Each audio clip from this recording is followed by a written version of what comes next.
They came from every corner of the world. Warriors, hunters, kings, each chasing the promise of glory.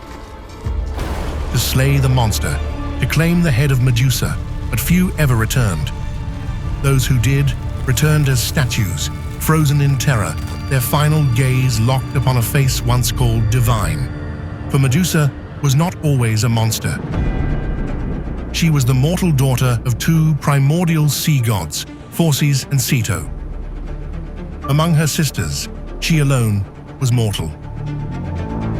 And among mortals, she was beyond compare. Her beauty was said to silence the waves. Her eyes shimmered like moonlight on still water. Many men desired her, kings dreamt of her, yet none dared touch her. For Medusa's heart belonged to the goddess Athena. In devotion, she remained pure, serving as priestess within the marble halls of Athena's temple, where thousands gathered not to pray, but to glimpse the mortal whose beauty even the gods envied.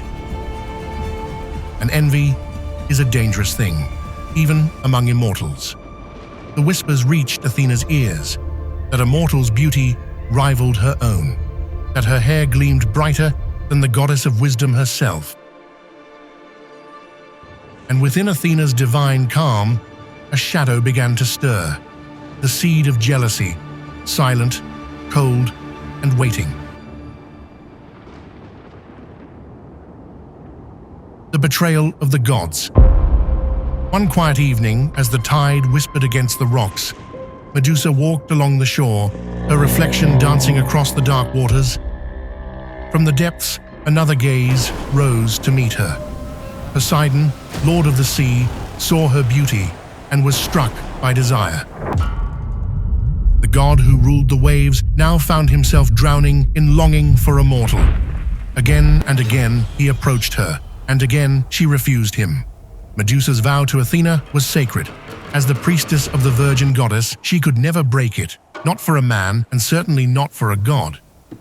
But Poseidon was not a being who accepted rejection. His pride burned hotter than the sun, and in his ancient rivalry with Athena, he saw in Medusa something more than beauty. He saw a weapon, a prize he could take from the goddess herself. The storm came without warning.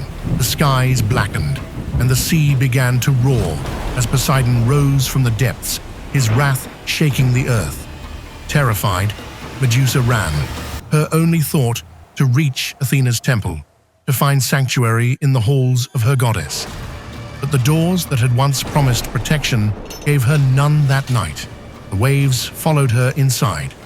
The god of the sea took what he desired, and the cries of the priestess echoed through the stone walls of the temple, unanswered, unheard. And when the storm finally broke, silence fell upon the temple of Athena. A mortal lay weeping at the feet of her goddess, betrayed by the very divinity she had served. When the storm had faded and the sea fell silent, Athena descended upon her temple, her face burning with divine fury. She saw the desecration of her sacred hall, the mortal priestess defiled upon her altar, but Athena's anger was not turned toward Poseidon, a god beyond her punishment. Instead, it fell upon the mortal who had dared to attract his gaze. "You who claimed to serve me," she said, "you whose beauty invited the ruin of my temple." And so, the goddess who once inspired Medusa's devotion became her destroyer. The hair that had once rivaled the goddess's own, that golden crown of mortal grace, began to writhe and twist. Each strand hardened, hissing, splitting, until venomous serpents crowned her head. Her eyes, once soft and filled with life, now burned with a light so terrible that any who met her gaze were frozen where they stood, turned to cold, lifeless stone. In a single act, Athena had rewritten Medusa's fate, from beauty to horror, from priestess to monster.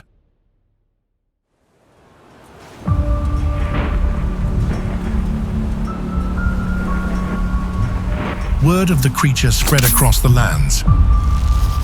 Men spoke of her in whispers. The cursed maiden who turned warriors to stone. Yet they still came, hundreds of them, swords drawn, hearts filled with pride, dreaming of glory. None returned. For in the shadows of her exile, Medusa learned to wield her curse, not as punishment but as protection. The temple that once betrayed her now stood empty, and the island became her prison and her throne. The fall of the Gorgon. But even legends of sorrow draw the attention of heroes. Word of Medusa's curse reached the heavens, and from the gods came a new decree. The hero Perseus, son of Zeus, was chosen to bring back the head of the Gorgon.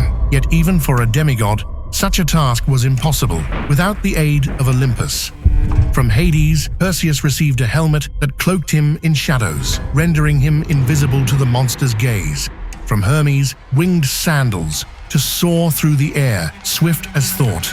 From Athena, the goddess who had cursed Medusa, came a bronze shield polished to a mirror's gleam, a weapon not of attack but of reflection. And from Zeus, the blade, forged by divine fire, sharp enough to sever fate itself.